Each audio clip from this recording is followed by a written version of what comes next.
प्रिय विद्यार्थियों, स्वागत है आप सभी का आपके YouTube चैनल धीरज विश्व स्टडी में। कैसे आप लोग, उम्मीद करता हूँ स्वस्थ होंगे और अपनी स्टडी कंटिन्यू कर रहे होंगे। चलिए, अभी पैसिव वॉइस चल रहा है ना, तो प्रेजेंट परफेक्ट टेंस का पैसिव वॉइस तक तो कंप्लीट कर दिया हमने। उसके बाद आज देखते हैं पास्ट इंडेफिनिट टेंस की पैसिव वॉइस कैसे बनाते हैं और पैसिव वॉइस बनाने का स्ट्रक्चर क्या होता है, उसकी एक्सरसाइज क्या होंगी। तो चलिए देखते हैं अफर्मेटिव सेंटेंस की पैसिव वॉइस किस तरह बनाते हैं। तो हम बात करते हैं पास्ट इंडेफिनिट टेंस की। तो पास्ट इंडेफिनिट टेंस का मतलब तो समझते ही हमने, टेंस पढ़ ही लिया है। जो कार्य पास्ट में होता है वो पास्ट इंडेफिनिट में आता है। तो देखते हैं कि इसमें अफर्मेटिव सेंटेंस किस तरीके से बनाते हैं। तो अफर्मेटिव सेंटेंस का मतलब होता है स्वीकारात्मक वाक्य। वो वाक्य जिसको स्वीकार किया जाए वो कहलाता है अफर्मेटिव सेंटेंस। ठीक है। अब एक रूल्स, कॉमन रूल है, वो सब में हमें आप यूज करना पड़ेगा। एक्टिव वॉइस से पैसिव वॉइस बनाते समय हमें क्या करना होगा, ऑब्जेक्ट को सब्जेक्ट, सब्जेक्ट को ऑब्जेक्ट, और अगले टेंस की हेल्पिंग वर्ब, जैसे पास्ट इंडेफिनिट की हम पैसिव वॉइस बनाएंगे तो इसमें जो हेल्पिंग वर्ब यूज करेंगे वो पास्ट कंटीन्यूअस टेंस की हेल्पिंग वर्ब का प्रयोग किया जाता है। उसके बाद बाई का यूज तो करते ही हैं। तो चलिए देखते हैं इसका स्ट्रक्चर क्या है।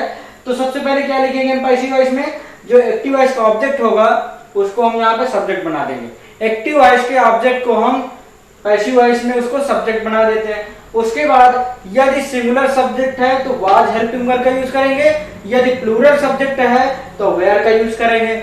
हेल्पिंग वर्ब यूज होने के बाद वर्ब की पास्ट फॉर्म का यूज किया जाता है। जितनी भी पैसिव वॉइस होती हैं सभी में वर्ब की पास्ट फॉर्म का यूज किया जाता है। तो यहाँ पे वर्ब की पास्ट फॉर्म यूज होगी, मतलब वर्ब की थर्ड फॉर्म यूज की जाएगी।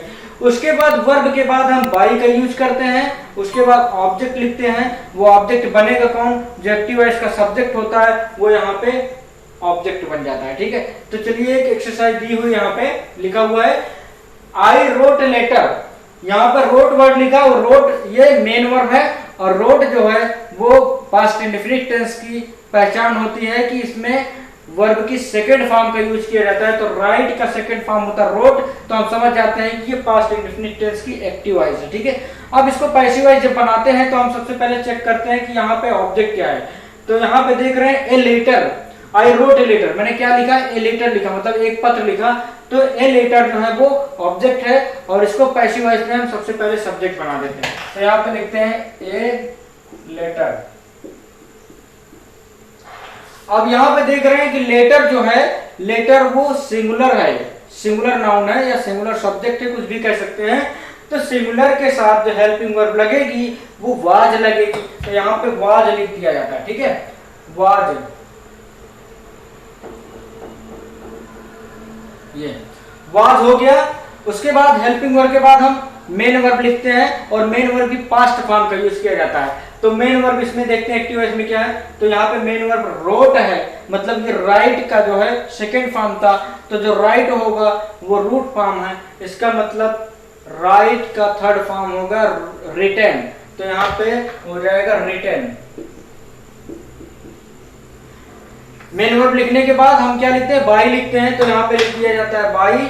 उसके बाद ऑब्जेक्ट लिखते हैं। वो ऑब्जेक्ट बनेगा कौन, जो एक्टिव वॉइस का सब्जेक्ट है। जैसे यहाँ पे एक्टिव वॉइस का सब्जेक्ट आई है, तो आई का ऑब्जेक्टिव केस हो जाता है मी। तो यहाँ पे लिख दिया जाता है मी।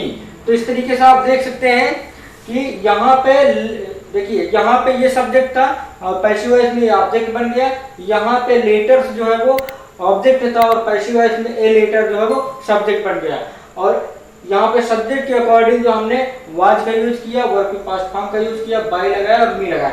अब इस सेंटेंस का जो हिंदी ट्रांसलेशन बनेगा वो होगा, इसका एक्टिव वॉइस का जो ट्रांसलेशन वो है, मैंने एक पत्र लिखा, और पैसिव वॉइस का हो जाएगा एक पत्र मेरे द्वारा लिखा गया। तो इस तरीके से ये एक्टिव वॉइस से पैसिव वॉइस में कन्वर्ट हो चुका। चलिए देखते हैं दूसरा सेंटेंस क्या है।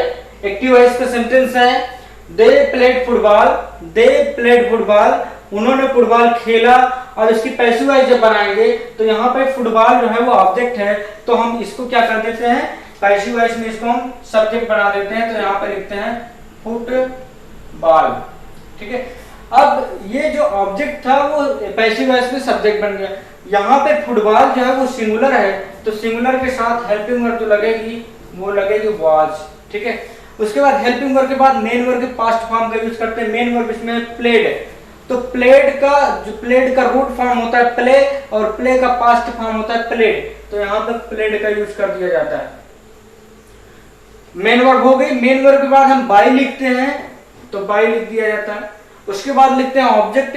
वो ऑब्जेक्ट बनेगा कौन, जो एक्टिव वॉइस का सब्जेक्ट यहाँ पे दे है वो यहाँ पे पैसिव वॉइस में ऑब्जेक्ट बन जाएगा। तो दे का ऑब्जेक्टिव केस होता है देम, तो यहाँ पे लिखते हैं देम। तो इस तरीके से देखें एक्टिव वॉइस से पैसिव वॉइस में कन्वर्ट हो गया है। दे प्लेड फुटबॉल और पैसिव वॉइस इसका होगा football was played by them. चलिए अब देखते हैं निगेटिव सेंटेंस किस तरीके से, निगेटिव सेंटेंस का स्ट्रक्चर क्या है। तो यहाँ पे निगेटिव सेंटेंस का स्ट्रक्चर लिखा हुआ है, कुछ नहीं करना था। हेल्पिंग वर्ब के बाद हमें नॉट का यूज करना है निगेटिव सेंटेंस में। जितने भी निगेटिव सेंटेंस हैं उन सभी में हमें हेल्पिंग वर्ब के बाद नॉट का यूज कर देना है और ये स्ट्रक्चर सेम रहेगा वैसे ही जैसे पिछले पैसिव वॉइस में था। देखिए केवल एक चेंज हुआ है, यहाँ पे नॉट का यूज किया गया है, बाकी सारी चीजें एक जैसी हैं। तो यहाँ पे एक्टिव वॉइस का दिया हुआ एक सेंटेंस पास्ट इंडेफिनिट का, तो देखते हैं डिड का यूज किया गया है और वर्ब की फर्स्ट फॉर्म का यूज किया गया है। इसका मतलब डिड नॉट, जो डिड जो होती है वो पास्ट इंडेफिनिट की हेल्पिंग वर्ब होती है। यहाँ पे नॉट का यूज किया गया है, इसका मतलब ये नेगेटिव सेंटेंस है। तो इस नेगेटिव सेंटेंस को चलिए पैसिव वॉइस में कन्वर्ट करते हैं। तो यहाँ पे सबसे पहले देखते हैं ऑब्जेक्ट क्या है। तो ऑब्जेक्ट इंग्लिश है और इंग्लिश को हम पैसिव वॉइस में क्या बना देते हैं, सब्जेक्ट बना देते हैं। तो इंग्लिश को जो है वो सब्जेक्ट बन गया। अब इंग्लिश एक सब्जेक्ट होता है, ये सिंगुलर है, तो इसके साथ हमें वाज का यूज करना है हेल्पिंग वर्ब के रूप में, वाज। और उसके बाद नेगेटिव है तो हेल्पिंग वर्ब के बाद नॉट का यूज करेंगे। उसके बाद मेन वर्ब देखते हैं इसमें कौन है, मेन वर्ब है लर्न। तो लर्न का पास्ट फॉर्म होता है लर्ट, LEARNT, लर्न हो गया। उसके बाद बाई का यूज करेंगे क्योंकि मेन वर्ब के बाद बाई का ही यूज किया जाता है, तो बाई का यूज करेंगे। उसके बाद यहाँ पे देखते हैं कि ऑब्जेक्ट लिखना पड़ेगा और ऑब्जेक्ट वो है कौन, तो यहाँ पे देख सकते हैं ही जो है वो एक्टिव वॉइस का सब्जेक्ट है, तो यहाँ पे इसका ऑब्जेक्ट बन जाएगा। तो ही का ऑब्जेक्टिव केस होता है हिम, तो यहाँ पे लिखेंगे हिम। तो इस तरीके से देख सकते हैं ये एक्टिव वॉइस से पैसिव वॉइस में कन्वर्ट हो गया है। इसको एक बार चाहे तो पढ़ ले। He did not learn English, वो उसने इंग्लिश नहीं सीखा, और इसका होगा इंग्लिश उसके द्वारा नहीं सीखी गई। तो इस तरीके से ये एक्टिव वॉइस से पैसिव वॉइस में कन्वर्ट हो जाता है। चलिए देखते हैं नेक्स्ट सेंटेंस क्या है। सेंटेंस है we did not build buildings, हमने बिल्डिंग नहीं बनाया, हमने बिल्डिंग नहीं बनाया। मतलब बिल्डिंग्स है मतलब कई सारी इमारतें हैं। तो यहाँ पे जो बिल्डिंग्स है ये यहाँ पे ऑब्जेक्ट है, इसको पैसिव वॉइस में सब्जेक्ट में बदल दिया जाता है। तो यहाँ पे क्या हो जाएगा, सब्जेक्ट हो जाएगा। तो बिल्डिंग्स हो गया। बिल्डिंग से यहाँ पे देखते हैं कि प्लूरल है और प्लूरल के साथ जो है वेयर का यूज किया जाता है, तो यहाँ पे लिखेंगे वेयर। उसके बाद देख सकते हैं कि यहाँ पे एक्टिव वॉइस में नॉट का यूज किया गया है, तो पैसिव वॉइस में भी हेल्पिंग वर्ब के बाद हम नॉट का यूज कर देते हैं। उसके बाद मेन वर्ब का यूज करते हैं उसकी पास्ट फॉर्म। मेन वर्ब यहाँ पे देखिए बिल्ड लिखा हुआ है, तो बिल्ड का पास्ट फॉर्म होता है बिल्ट, तो यहाँ पे लिखेंगे बिल्ट, BUILT, कोई कंफ्यूजन नहीं होना चाहिए, BUILT हो गया, ये बिल्ट हो गया। ठीक है, अब जब मेन वर्ब यूज कर दी गई तो अब लिखेंगे बाई, कोई कंफ्यूजन नहीं, हमें मेन वर्ब के बाद बाई लिखना ही होता है। उसके बाद क्या करेंगे, ऑब्जेक्ट लिखेंगे। वो जो ऑब्जेक्ट होगा वो एक्टिव वॉइस का जो सब्जेक्ट यहाँ पे वी है वो यहाँ पे क्या बन जाता है, ऑब्जेक्ट बन जाता है। तो वी का ऑब्जेक्टिव केस क्या होता है, आस होता है। तो इस तरीके से देख लें इसका एक्टिव वॉइस से पैसिव वॉइस में कन्वर्जन हो गया है। चलिए देखते हैं इंट्रोगेटिव सेंटेंस यस और नो टाइप का। तो इंट्रोगेटिव सेंटेंस का मतलब होता है प्रश्नवाचक वाक्य, वो वाक्य जिसमें क्वेश्चन पूछा जाए, प्रश्न पूछा जाए, लेकिन वो प्रश्न पूछा जाएगा हिंदी में, हिंदी में क्या से पूछा जाता है, और जो इंग्लिश में इसका ट्रांसलेशन होता है वो हेल्पिंग वर्ब से स्टार्ट होता है। तो जो इंट्रोगेटिव सेंटेंस यस और नो टाइप पास्ट इंडेफिनिट का होता है उसमें क्या होता है, पैसिव वॉइस का जो स्ट्रक्चर रहेगा तो सबसे पहले वाज वेयर का यूज किया जाएगा, क्योंकि पैसिव वॉइस में जो हेल्पिंग वर्ब लगती है पास्ट इंडेफिनिट में वो वाज वेयर का यूज किया जाता है। उसके बाद सब्जेक्ट लिखेंगे, सब्जेक्ट जो होगी वो एक्टिव वॉइस की ऑब्जेक्ट होगी, तो यहाँ पे ब्रैकेट में ऑब्जेक्ट लिख दिया गया है ताकि आपको समझ में आए। ठीक है, उसके बाद यदि सेंटेंस निगेटिव भी है तो यहाँ पे सब्जेक्ट के बाद हम नॉट का यूज कर देंगे, नहीं है तो नहीं यूज करेंगे। ठीक है, उसके बाद वर्ब के पास्ट फॉर्म का यूज करेंगे, बाय यूज करेंगे और ऑब्जेक्ट यूज करेंगे। वो ऑब्जेक्ट जो होगी वो एक्टिव वॉइस की सब्जेक्ट होगी। तो चलिए देखते हैं, यहाँ पे एक सेंटेंस दिया हुआ है, did he teach Hindi, did he teach Hindi, क्या उसने हिंदी पढ़ाया, ये हुआ इसका हिंदी ट्रांसलेशन। उसके बाद यहाँ पर भी देख रहे हैं कि जो इंट्रोगेटिव सेंटेंस स्टार्ट हुआ वो हेल्पिंग वर्ब से स्टार्ट हुआ, क्योंकि पास्ट इंडेफिनिट टेंस की हेल्पिंग वर्ब क्या होती है, डिड होती है। लेकिन जो इसकी पैसिव वॉइस बनाएंगे तो हेल्पिंग वर्ब क्या बनेगी, वाज वेयर बनेगी। तो यहाँ पे हमारा जो नया सब्जेक्ट है वो यहाँ पे हिंदी जो है ऑब्जेक्ट है एक्टिव वॉइस में, अब ये सब्जेक्ट बनेगा। तो हिंदी क्या है, सिंगुलर है, तो सिंगुलर के साथ जो हेल्पिंग वर्ब यूज होगी वो यूज होगी वाज। अब इस देखिए यहाँ पे वाज वेयर का यूज, अब उसके बाद सब्जेक्ट लिखेंगे, सब्जेक्ट कौन है, जो ऑब्जेक्ट होगा। तो एक्टिव वॉइस का जो ऑब्जेक्ट हिंदी है वो यहाँ पे सब्जेक्ट बन जाएगा, तो यहाँ पे लिखते हैं हिंदी। और यहाँ पे मैं हिंदी का एच जो है वो कैपिटल लिख रहा हूँ, इसलिए क्योंकि नियम होता है कि जो प्रॉपर नाउन होता है उसका कैपिटल लेटर में पहला लेटर होता ही है, ठीक है। तो ये हो गया। अब उसके बाद क्या यूज करते हैं, नॉट तो इसमें है नहीं, नॉट का यूज नहीं करेंगे। उसके बाद वर्ब की पास्ट फॉर्म का यूज करते हैं। तो यहाँ पे देखते हैं वर्ब टीच है, तो टीच का पास्ट फॉर्म क्या होता है, टाट होता है, तो यहाँ पे लिख दिया जाता है टाट। मेन वर्ब के बाद क्या लिखते हैं, फिर उसके बाद बाई का यूज करते हैं, तो लिखते हैं बाई। उसके बाद ऑब्जेक्ट लिखेंगे, और ऑब्जेक्ट जो यहाँ पे लिखा जाएगा जो एक्टिव वॉइस में सब्जेक्ट होगा, तो एक्टिव वॉइस का सब्जेक्ट ही है, तो यहाँ पे ऑब्जेक्ट बन जाएगा ही, तो ही का ऑब्जेक्टिव केस होता है हिम, तो यहाँ पे लिखा जाएगा हिम क्वेश्चन मार्क। तो इस तरीके से आप देख सकते हैं कि एक्टिव वॉइस से पैसिव वॉइस में कन्वर्जन हो गया है। चलिए देखते हैं नेक्स्ट सेंटेंस क्या है। नेक्स्ट सेंटेंस है did the girls not sing a sweet song. Did the girls not sing a sweet song, मतलब यहाँ पे डिड का यूज किया गया है, तो हमें समझ जाना चाहिए कि यह पास्ट इंडेफिनिट का interrogative sentence yes or no type वाला है, क्योंकि यस आर नो टाइप जो इंट्रोगेटिव सेंटेंस होते हैं वो हेल्पिंग वर्ब से स्टार्ट होते हैं। तो चलिए इसको हम कन्वर्जन करते हैं, इसका मतलब इसको कन्वर्ट करते हैं पैसिव वॉइस में। तो पैसिव वॉइस में कन्वर्ट करने के लिए हमें सबसे पहले इसका ऑब्जेक्ट पता करना पड़ेगा। इसका ऑब्जेक्ट यहाँ पे ए स्वीट सॉन्ग है, और ए स्वीट सॉन्ग जो है वो सिंगुलर है, तो सिंगुलर के साथ हम क्या लिखते हैं, वाज हेल्पिंग वर्ब का यूज करते हैं। उसके बाद इस ए स्वीट सॉन्ग ऑब्जेक्ट को हम यहाँ पे सब्जेक्ट बना देते हैं, तो यहाँ पे लिख दिया जाता है ए स्वीट सॉन्ग, ए स्वीट सॉन्ग हो गया। अब यहाँ पे देख सकते हैं निगेटिव, ये सेंटेंस जो है निगेटिव भी है, तो यहाँ पे सब्जेक्ट के बाद हम नॉट का यूज करते हैं। देखिए यहाँ पे स्ट्रक्चर में भी लिखा हुआ है कि सब्जेक्ट के बाद हम नॉट का यूज करेंगे, तो यहाँ पे नॉट का यूज कर दिया जाता है। उसके बाद वर्ब की पास्ट फॉर्म का यूज करेंगे। वर्ब की पास्ट फॉर्म क्या है यहाँ पे, सिंग, तो सिंग का पास्ट फॉर्म हो जाता है संग, SUNG संग, ठीक है। इतना करने के बाद हमें क्या लिखना पड़ेगा, हमें बाय लिखना पड़ेगा, तो यहाँ पे लिख दिया जाता है बाय। उसके बाद लिखेंगे ऑब्जेक्ट, वो ऑब्जेक्ट चेक करते हैं यहाँ पे, ये जो द गर्ल है ना, द गर्ल्स ये एक्टिव वॉइस का सब्जेक्ट है, तो एक्टिव वॉइस के सब्जेक्ट को ही यहाँ पे ऑब्जेक्ट बना दिया जाता है, तो यहाँ पे लिखते हैं द गर्ल्स क्वेश्चन मार्क। तो आप देख सकते हैं यहाँ पे इसका एक्टिव वॉइस से पैसिव वॉइस में कन्वर्जन हो गया है। ट्रांसलेट मतलब इसको सेंटेंस को एक बार चेक कर लें। चलिए देखते हैं इंट्रोगेटिव सेंटेंस WS टाइप का।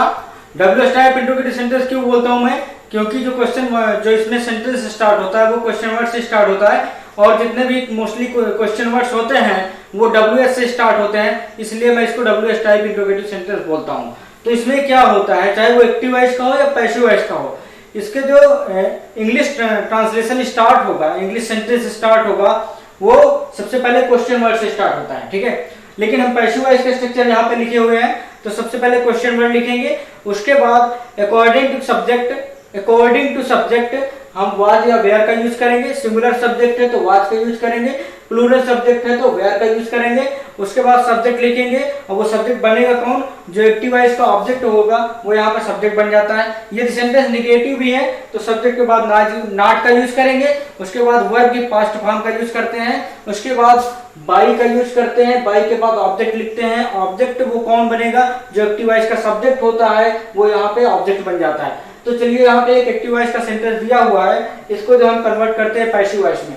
सेंटेंस है why did we not celebrate the function. Why did we not celebrate the function, हमने फंक्शन क्यों नहीं सेलिब्रेट किया या मनाया। तो यहाँ पे सबसे पहले तो लिखेंगे क्वेश्चन वर्ड ही ना, तो क्वेश्चन वर्ड सबसे पहले लिखते हैं, क्वेश्चन वर्ड व्हाई है तो व्हाई ही रहेगा। उसके बाद अब हेल्पिंग वर्ब इसके बाद यूज की जाएगी, लेकिन वो हेल्पिंग वर्ब किसके हिसाब से होगी, तो यहाँ पे जो द फंक्शन है, द फंक्शन जो है वो एक्टिव वॉइस का सब्जेक्ट है, तो इसको यहाँ पे जब एक्टिवाइज का ऑब्जेक्ट है तो यहाँ पे ये सब्जेक्ट बनेगा, तो फंक्शन यहाँ पे सिंगुलर है, तो सिंगुलर के साथ तो वॉच का यूज करते हैं, तो ये हो गया हेल्पिंग वर्ब। अब ये जो ऑब्जेक्ट है इसमें था फंक्शन, इसको यहाँ पे सब्जेक्ट बना दिया जाता है, फंक्शन। इसके बाद क्या लिखते हैं, यहाँ पे नॉट का यूज किया गया है, एक्टिव वॉइस में नॉट वर्ड भी है, तो मतलब पैसिव वॉइस भी निगेटिव रहेगा, तो यहाँ पे नॉट सब्जेक्ट के बाद लिख दिया जाता है। उसके बाद वर्ब लिखते हैं, वर्ब की पास्ट फॉर्म, तो यहाँ पे जो सेलिब्रेट वर्ड है, सेलिब्रेट जो है ये वर्ब है और इसकी जो पास्ट फॉर्म होगी वो सेलिब्रेटेड होगी, तो यहाँ पे लिखते हैं सेलिब्रेटेड, सेलिब्रेटेड। उसके बाद मेन वर्ब लिख दी गई है। अब हम सीधा क्या लिखते हैं, बाय लिखते हैं, बाय। उसके बाद ऑब्जेक्ट लिखते हैं, वो ऑब्जेक्ट कौन बनेगा, जो एक्टिव वॉइस का सब्जेक्ट है, एक्टिव वॉइस का सब्जेक्ट यहाँ पे वी है, तो वी यहाँ पे वी का ऑब्जेक्टिव केस होता है आस्क, और फिर क्वेश्चन मार्क का यूज कर दिया जाता है। इस तरीके से आप देख लें, इसका एक्टिव वॉइस से पैसिव वॉइस में कन्वर्जन हो गया है। तो एक बार फिर से हम भी पढ़ लेते हैं, why did we not celebrate the function, हमने फंक्शन क्यों नहीं सेलिब्रेट किया। अब यहाँ पे इसका हो जाएगा, फंक्शन हमारे द्वारा क्यों नहीं सेलिब्रेट किया गया, ठीक है। तो इस तरीके से इसका हिंदी में भी अर्थ जो है वो चेंज हो जाता है और इंग्लिश में इसका स्ट्रक्चर तो चेंज हो ही जाता है। चलिए देखते हैं नेक्स्ट सेंटेंस क्या है। तो यहाँ पे सेंटेंस लिखा हुआ है, when did he beat us, उसने हमें कब पीटा। तो इसका जो पैसिव वॉइस बनेगा वो इस तरीके से बनेगा। सबसे पहले हम क्वेश्चन वर्ड लिखते हैं, तो क्वेश्चन वर्ड व्हेन है तो व्हेन ही लिखा जाएगा, यहाँ पे व्हेन हो गया। उसके बाद हेल्पिंग वर्ब यूज करते हैं, हेल्पिंग वर्ब लगेगी जो नया सब्जेक्ट बनेगा यहाँ पे। तो एक्टिव वॉइस का जो ऑब्जेक्ट आस है वो यहाँ पे पैसिव वॉइस में सब्जेक्ट बन जाएगा। तो आस का क्या होता है, वी होता है, और वी जो है प्लूरल नाउन है, तो प्लूरल नाउन के साथ क्या यूज किया जाता है, हेल्पिंग वर्ब वेयर का यूज किया जाता है। उसके बाद अब लिख देते हैं सब्जेक्ट, आस को हम बना देते हैं वी, ठीक है, इतना हो गया। उसके बाद यहाँ पे इसके बाद मेन वर्ब यूज करते हैं, उसकी थर्ड फॉर्म। तो मेन वर्ब क्या है, बीट है, तो बीट का पास्ट फॉर्म होता है बीटेन, तो यहाँ पे लिखते हैं बीटेन, बीटेन। उसके बाद बाई लिखा जाता है, जितने भी स्ट्रक्चर है सब में मेन वर्ब के बाद बाई यूज करना ही पड़ेगा, तो यहाँ पे लिख दिया जाता है बाई। और उसके बाद लिखेंगे ऑब्जेक्ट, वो ऑब्जेक्ट बनेगा कौन, जो एक्टिव वॉइस का सब्जेक्ट होता है वो ऑब्जेक्ट बनता है। एक्टिव वॉइस का सब्जेक्ट यहाँ पे ही है, तो ही यहाँ पे ऑब्जेक्ट बन जाएगा। तो ही का ऑब्जेक्टिव केस क्या होता है, हिम होता है, तो यहाँ पे लिखेंगे हिम, क्वेश्चन मार्क। तो इस तरीके से आप देख लें सेंटेंस। अब आपका पास्ट इंडेफिनिट टेंस का पैसिव वॉइस जो है वो सभी सेंटेंस का, सभी टाइप के सेंटेंस का खत्म हो गया है। यदि आपने चैनल को अभी तक सब्सक्राइब नहीं किया है तो प्लीज सब्सक्राइब कर लीजिए, वीडियो को अधिक से अधिक शेयर करें, ज्यादा से ज्यादा बच्चों का फायदा हो, और वीडियो को पूरा वॉच किया करें, पूरा देखा करें, लाइक करें अवश्य, इससे हमारा मोटिवेशन बढ़ता है। और कमेंट्स करें ताकि मुझे पता चले कि आप लोग किस तरीके से रिस्पॉन्स कर रहे हैं, इसको किस तरीके कैसा आपके ऊपर रिएक्शन हो रहा है इसका। उसके बाद मिलते हैं अगले वीडियो में, तब तक के लिए जय हिंद।